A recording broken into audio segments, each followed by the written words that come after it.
All right, so this would be my starting lineup for Arsenal for this season. What I'd want to see, I mean, I think I've got a different lineup than some people.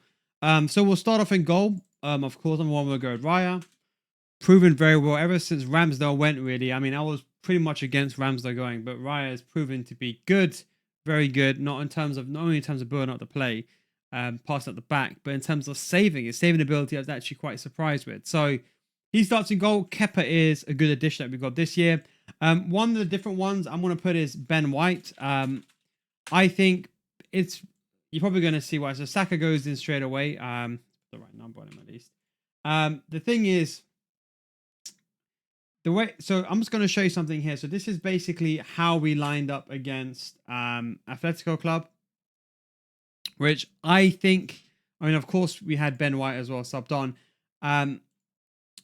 The thing is, I think Ben White is a better player to play with Saka. The reason why is when Ben White, when he goes forward, he always overlaps. Now, I actually moved season tickets. I used to actually sit behind the goal over here. They're now moving behind the goal in the north bank over here. I used to be in the clock end, but now they're moving to the north bank a bit further backwards, but at least I'll be with regulars because before I was with randoms and corporates, which is kind of annoying. But Saka, Ben White does the perfect overlap every single time. And I think from against like normally what happens is one CDM kind of holds like Odegaard like this. Then at least Saka in this situation, Ben White makes the overlap. At least it pulls one away and at least puts Saka in at the very least a 1v2 or normally a 1v1 situation. And normally he's forced down the wing. But that's why I think it's really important to have Saka on the pitch along with Ben White. I just think they work perfectly together. So Ben White will be my starting option. I'm at the back. Of course, number 2 will be Saliba. I think that is a non-negotiable. I think every year by year he's maturing. One player that I think we missed quite a lot is Gabriel. I think, to be honest, I think we lost a lot of our corner threats without Gabriel being there. But, you know, I think in terms of most improved, I think Gabriel's gone under the radar of the last 2 years of being the most improved. We looked at players like Marcelo Skelly in attacking sense. We've seen players like Timber come in. But I think Gabriel has improved the most in our team. Defensively, anyway, I think he's gone from being a good centre-back to, in my opinion, now being a top-tier centre-back. Very rarely makes those mistakes. Attacking threat from the corners. I think him and his partnership with Saliba is very good. One of the best partnerships in the Premier League, if not the whole world right now, if you ask me personally speaking. I think they both work well cohesively together, know when to stay, when to run. And I think he's kind of gone under the radar. When he got injured, it was a bit unfortunate. But when he came back, almost that injury kind of helped him. Now, left-hand side is a debatable one. I mean, Timber can play on either side. It's a bit of a risky one. I'll probably go with Calla. Now, there's 2 ways you can look at this. I think Lewis Skelly is better to come on later on. And what I mean by that is, the way I look at this is Martinelli, in my opinion, he's our unsung hero. I think the problem is everyone looks at Martinelli, and I agree he's got to finish his final product. Hopefully this year he does so. The problem is, at least when Odegaard comes in, and so there's basically a 3-on-3, so Saka has that help.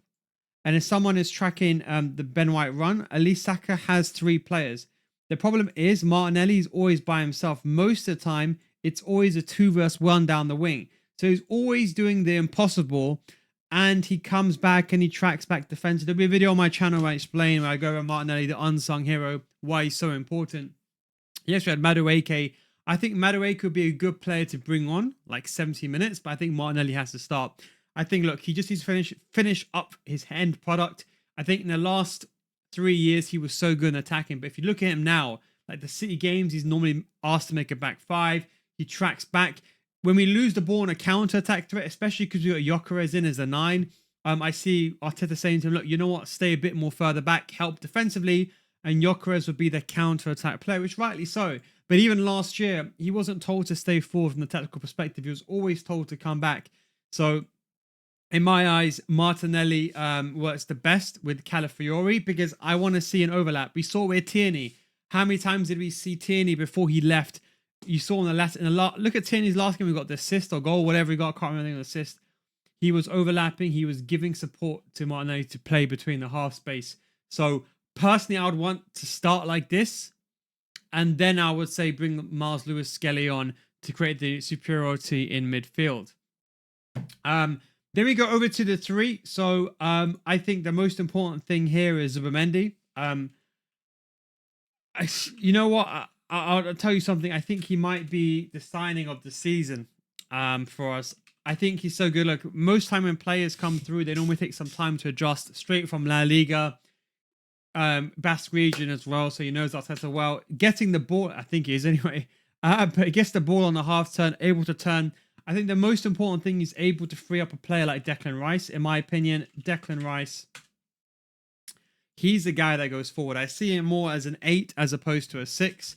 And that's why I think the pivotal importance I talked about already in the video of buying Zubimendi here is to free up Declan.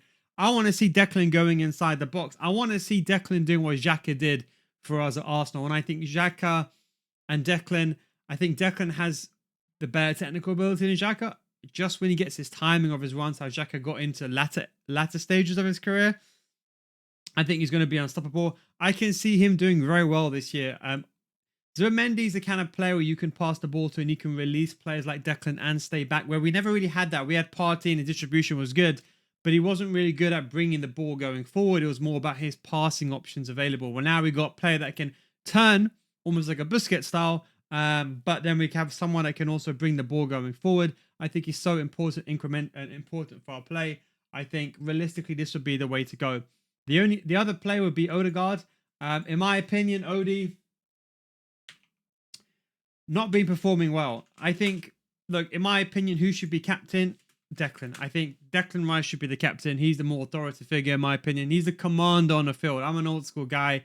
I don't mind leading by example, but you got to be like Lionel Messi. You got to get the ball and take the game by the scruff of the neck and just get the ball and do everything. The problem is Odegaard was good in the last 2 years. He used to always rile up the crowd. Suddenly he stopped. I feel like he's lacking that confidence. He feels like the captain armband him. Look, make him vice captain. I think the pressure is probably a bit too much from let him be a captain behind the scenes on the field. Make Declan the commander, in my opinion. The problem with Odegaard, I think in the last 3 years, he's not really flourished. They've kind of sussed his game out. And I think the issue is as well, he's getting tripled up. And I think the biggest issue for me when Ben White does that overlap, the big issue for me is he's one-footed. I think although he's still one of the best traditional playmaker 10s, at least top 10 in the world, right? But the thing is, he's so one-footed. Like, I don't understand like how he's not working on his right foot every single day, but he just feels so unconfident just to make a pass with his weaker foot. And he's always cutting on the left. He's so predictable. And the players are always basically forcing him on his right foot. And that's why I think someone like KDB stands the test of time, because they're both footed, can shoot, can pass, can do everything. But you could argue Odegaard has the ability to take players on, but doesn't have that confidence that I feel like he did historically have. So in my opinion, Zubimendi being there will also free up Odegaard a little bit, and it kind of will let Declan go up and down just between the spaces. I would like to see a rotation between him and Havertz even, or maybe you can even consider playing Havertz. And I'll tell you something crazy. If we're playing at 4-3-3, normally we're playing in a 4-4-2 out of possession. So what normally happens is we end up going something like this, Declan like this, and normally the strikers go like that. So you could argue in certain situations, depending what shape we actually play in possession, you could argue, although it's not set in stone, an 8 or a 10, realistically, Havertz could play there as well, behind in some situations. So an interesting one. It will be interesting how they do it. We kind of play with a 2-back anyway. I mean, what's happening now, traditionally speaking, is Declan's kind of going in, so like the fullbacks are pushing up. Declan's going in to help with the build-up play, and Zubimendi's being there. So to be honest, a bit different in that approach. I like Declan dropping in, and the fullbacks being higher up, and that's why I would go with Calafiori. I think it makes more sense now when you see the reason I'm going Calafiori, because let's be realistic. People are lining up in different ways, but we're not just playing a 4-3-3. We're playing a 4-4-2 out of possession. We're playing like a kind of like a 3-5-2 in possession, or a 3-5-1-1, or whatever you want to call it. So yeah, that's what I'd go. Martinelli starts, I said again. Odegaard can also Ranieri. I think he's going to get the tip to play here. I know he's a young kid, but I think Arteta truly believes him. He plays like a 22-year-old anyway. breaking through the scenes. Saka has to play. And then, of course, number 9, Gyökeres. I think from the counter-attack threat, I think he's really good. The only thing with Gyökeres is... I forgot to spell his name for a second. Gyökeres. The only thing with Gyökeres is most of his goals were from a counter-attack perspective. That's why I see Martinelli dropping. And I'm seeing us winning the ball back. Now we have someone to pass the ball to. We got Declan, Odegaard, and Zubimendi has a passing option for Gyökeres. Same with Saka, someone running in behind. So I think it's an important signing. The thing is, I hope he adapts. The thing is, we don't have time for him to mess around. That's why Isaac was the guaranteed. If you're asking me, the guarantor of someone performing is always going to be that Premier League player that has that experience. I respect Gyökeres' adversities he's gone through and where he's become, but I do feel like he doesn't have that month or two to go in. Look, if he gets just in the Premier, I want to see him 25 goals all tournaments. That's what I realistically want. Different league, he's not going to get 50 or 40. It's ridiculous. If he does, I'll be shocked. Look, if he gets 30 goals, it's an absolute incredible feat. But I think he's realistically going to get 25 goals in all competition, and I will suspect about 15. Hopefully on the good side, 20 goals in the league. But I think realistically, I'd want 20. But I think about 15 to 20 is probably the more realistic. 20 plus. A bit different nowadays, how people play a bit more defensive in some areas, etc., etc. And that would be my lineup. So, of course, when we're out of possession, you would see, for example, Declan going in. And we're playing that 4-4-2, which I think will be the better option. And I think in attack, as I said, we push up. Ben White is going to be doing that overlap. Then we see Salib, but sometimes in a build-up play, we see something like this. We see something like this, kind of. Like that, kind of, sometimes. Odegaard dropping in like this. And then, of course, Ben White playing on the wide areas. And then, of course, in possession, we see something like this. And that's when I think Lewis Skelly, so when Ben White's doing the overlaps, and then let's say we put, for example, we put Skelly in instead. Lewis Skelly can help in midfield and help create the numerical advantage. And that's the way that I see Odegaard will be here. And then Declan Rice can be basically in between the lines, up and out in midfield. And we can trust Zubimendi to distribute the ball but going backwards. Like that. And then we can see Lewis Skelly and Zubimendi playing together to bring the ball going forward. And I think that's the issue, breaking up those low blocks. And I think Lewis Skelly, the more he adapts, look, I don't see him he's more of a midfielder, let's be honest. As left back, he's playing very good, but as that inverted left back, kind of playing as Zinchenko role where he kind of comes into the middle. I think him and Zubimendi together, now you have two players that have the option to make the pass, as opposed to bringing the ball to Partey. You can't draw a pass anyone.